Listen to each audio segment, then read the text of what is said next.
This is a short reminder, the sincere love of the companions for Prophet Muhammad sallallahu alaihi wasallam. All thanks is to Allah, whom we seek His help and forgiveness. We seek refuge with Allah from whatever evil our hearts conceal and from the consequences of our evil deeds. Whoever Allah grants guidance will never be led astray. Whoever He leads astray will never find guidance. I attest that none is worthy of worship except Allah, who has no partners, and that Muhammad is His servant and messenger. Allah the Most Exalted says, the meaning of which is, O you who believe, fear Allah as He should be feared, and do not die except as Muslims.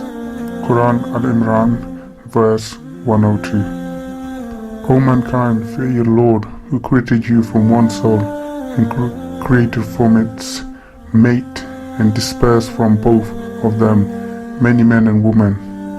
And fear Allah, for whom you ask one another, and the wombs. Indeed, Allah is ever over you an observer. An-Nisa, verse 1.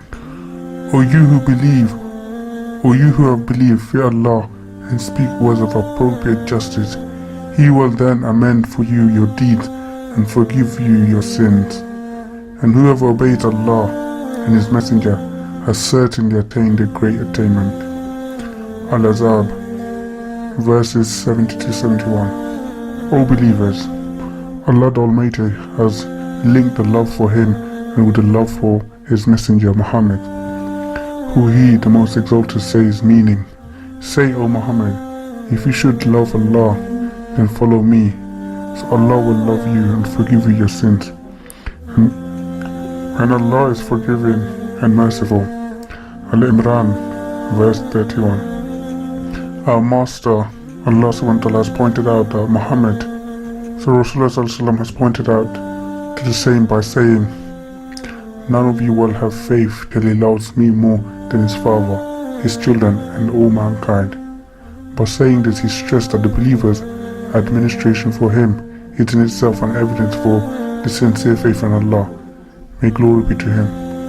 A further enter into loving Allah's apostle is to be found in the following hadith.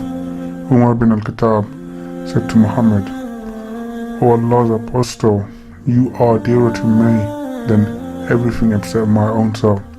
The Prophet said, no, by Him in whose hand my soul is, you will not have complete faith till I am dearer to you than your own self. The Umar said to him, whoever now, by Allah, you are dearer to me than my own self. The Prophet said, now you, O Umar, are a believer. Dear Muslims, such a sense of love and respect for the Prophet had been deeply seated in his companions' hearts and clearly reflected in their attitudes towards him. Thus, by being honest in their feelings and always holding him in high esteem, they set the best example of how to love the Prophet.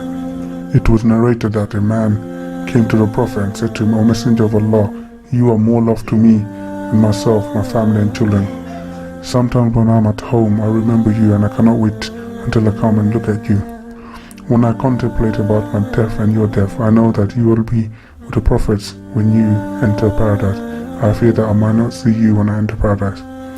The Prophet did not answer him until the verse meaning, and whoever obeys Allah and His Messenger, those will be with the ones upon whom Allah has bestowed favor of the prophets, the steadfast affirmers of truth, the martyrs and the righteous, and excellent those as companions. An-Nisa, verse 69. Ali ibn Abi Talib was asked about his love for the Prophet, and he said, by Allah, he was dearest to me than my money, my children, my parents, and cold water for a thirsty soul.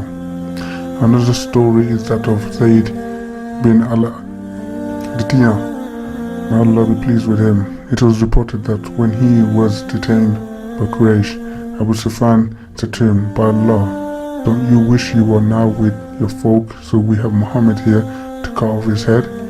He said, no, by Allah, I cannot even stand to see him stung by a thorn while I am sitting with my family.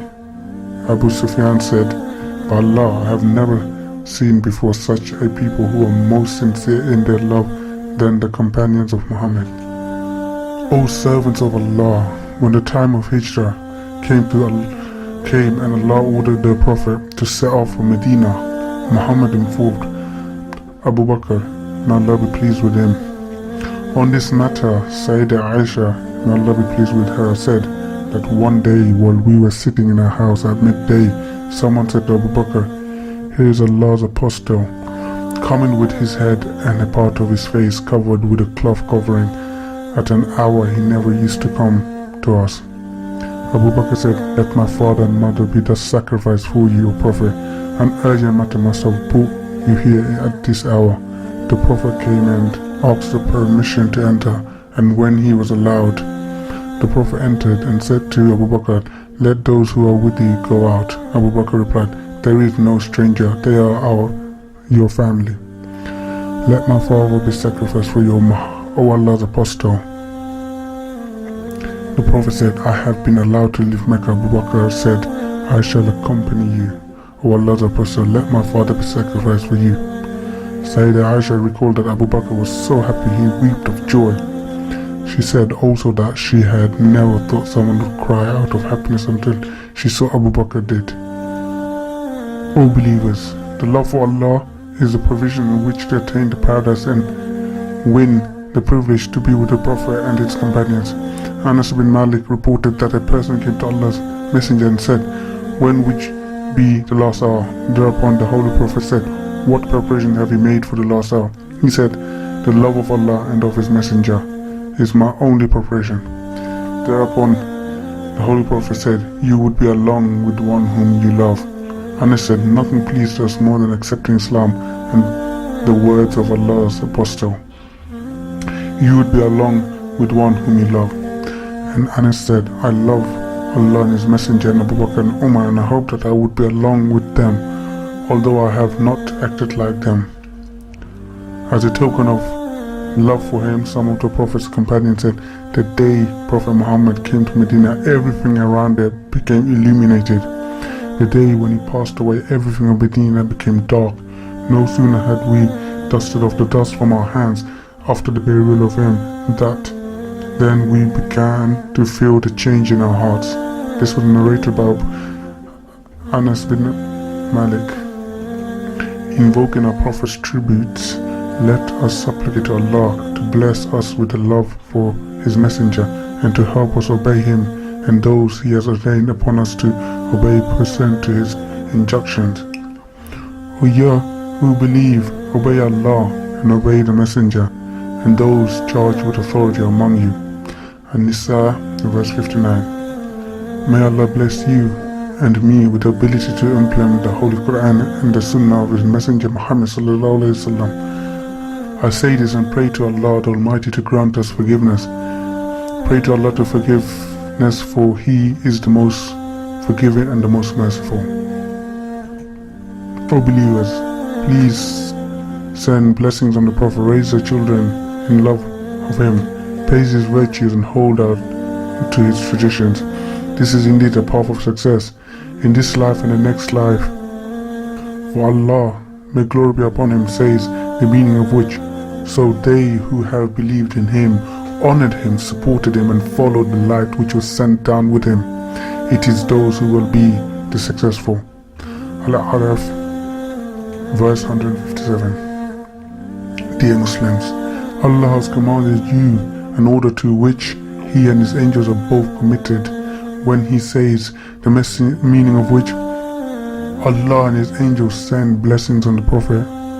O you who believe, send your blessing on him and salute him with all respect. Al-Ahzab, verse 56. The Prophet said, for everyone who invokes a blessing on me will receive 10 blessings from Allah. May the peace and blessings of Allah be upon our Prophet Muhammad sallallahu alaihi wasallam, his family and all his companions.